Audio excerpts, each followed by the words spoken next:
Bonjour à tous. Nous vivons dans une époque où la communication est chose aisée. Nous avons tous un smartphone, nous pouvons envoyer des emails, nous sommes sur des réseaux sociaux multiples et une nouvelle donnée à un endroit ne met qu'un dixième de seconde à parvenir dans le monde entier, à être distribuée à des centaines, voire à des milliers de destinataires. Pourtant, cela n'a pas toujours été ainsi. Dans le premier livre des rois, au chapitre 10, on nous raconte ce qui est arrivé un jour au roi Salomon. Lisons le verset 1, si vous le voulez bien. La reine de Saba entendit parler de la réputation de Salomon à la gloire de l'Éternel et vint l'éprouver par ses énigmes. Alors on lit cela très rapidement, on dit bah oui, Salomon était un grand roi, la reine de Saba on entend parler, mais mes amis, Saba c'est plus ou moins l'Éthiopie et Israël, on en est quand même très loin. Et à l'époque, les nouvelles cheminent à dos de chameau et à vitesse de chameau.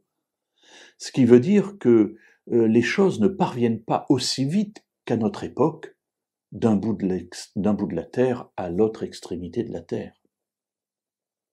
Pourtant, cette parole nous dit que la reine de Saba entend parler de la réputation de Salomon.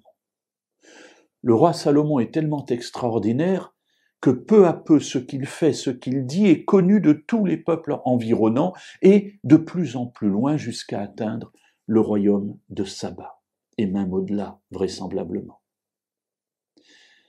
Le deuxième élément que je voudrais souligner, c'est que ce qu'elle entend, c'est la réputation de Salomon à la gloire de l'Éternel.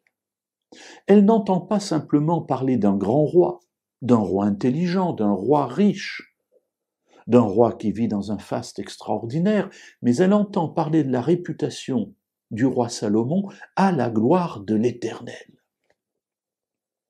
C'est-à-dire que Salomon, dans cette partie de sa vie, agit véritablement comme Dieu le désire et reçoit de la part de Dieu une inspiration qui fait que ceux qui entendent parler de lui ne le voient plus lui simplement, mais voient derrière lui l'Éternel.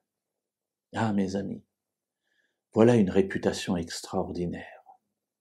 Que les gens qui nous voient vivre, qui nous entendent parler, ne fassent pas simplement que nous voir vivre et nous entendre parler, mais voient au travers du témoignage que nous rendons la gloire de l'Éternel.